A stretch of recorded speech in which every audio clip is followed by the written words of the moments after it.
दोष 18, इसे प्रमाद कहते हैं, मद कहते हैं। ये निश्चित उसका पतन करा देते हैं। पहला,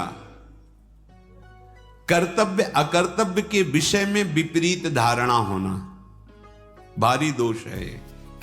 इसीलिए सत्संग और शास्त्र स्वाध्याय करना ही चाहिए, जरूरी है। जैसे प्राणों के पोषण के लिए अन्न जल वायु जरूरी है, ऐसे ही हमें जीवन यात्रा के लिए सत्संग जरूरी है, शास्त्र स्वाध्याय जरूरी है।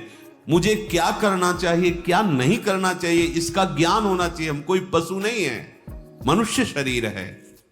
कर्तव्य अकर्तव्य के विषय में विपरीत धारणा, ये करना चाहिए, ये नहीं करना चाहिए, ऐसी उसकी कोई धारणा नहीं। जो मन में आया सो कर रहे हैं।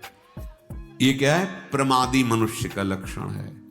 अहंकारी, मद दोष से युक्त, ये पतन को प्राप्त होता है, दुख को प्राप्त होता है।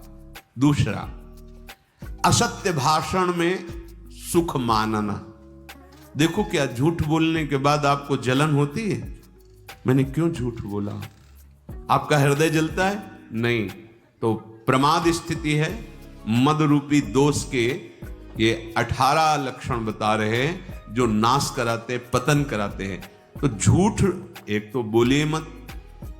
कहीं ऐसा अवसर हो, किसी के प्राण बच रहे हो, किसी का बहुत मंगल हो रहा हो, तो चल बोल देते।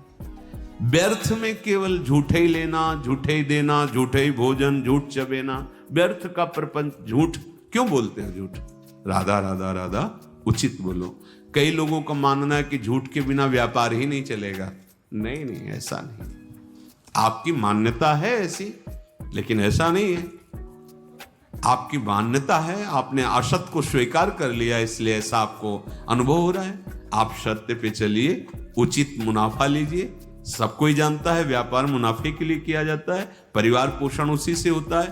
तो ऐसा नहीं कि उसमें आप झूठ बोलें कि कसम से कहते हैं 120 का लाए हैं, बस आपको कोई मुनाफा नहीं, 120 का दे देंगे। घर के हो आप, ले। नहीं नहीं, हम 110 अब इसके नीचे नहीं। अब कहां गई तुम्हारी कसम? अभी बोल लेते बेमतलब झूठ।